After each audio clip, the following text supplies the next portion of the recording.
G63 G-Wagon before 2019 model and with engine 157 V8 cylinder. So here in this car I found the oil was leaking from oil plunger. Oil plunger is the particular name of this seal and the location of this seal on the oil filter housing. So for removing this seal you have to remove the thermostat. Before that V-belt thermostat, then you can see and then you can make the space to work. So for removing this seal you have to break the lock.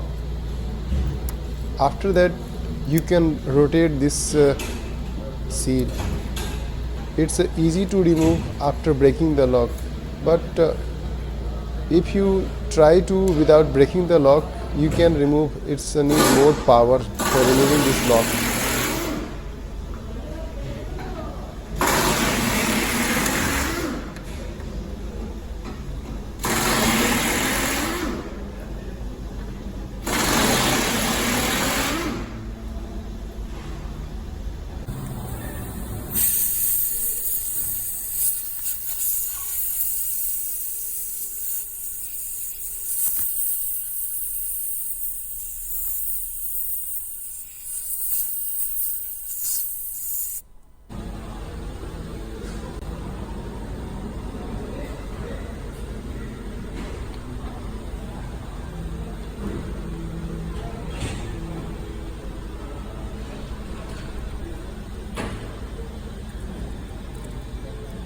For fixing this seal, just press and rotate, then it will lock.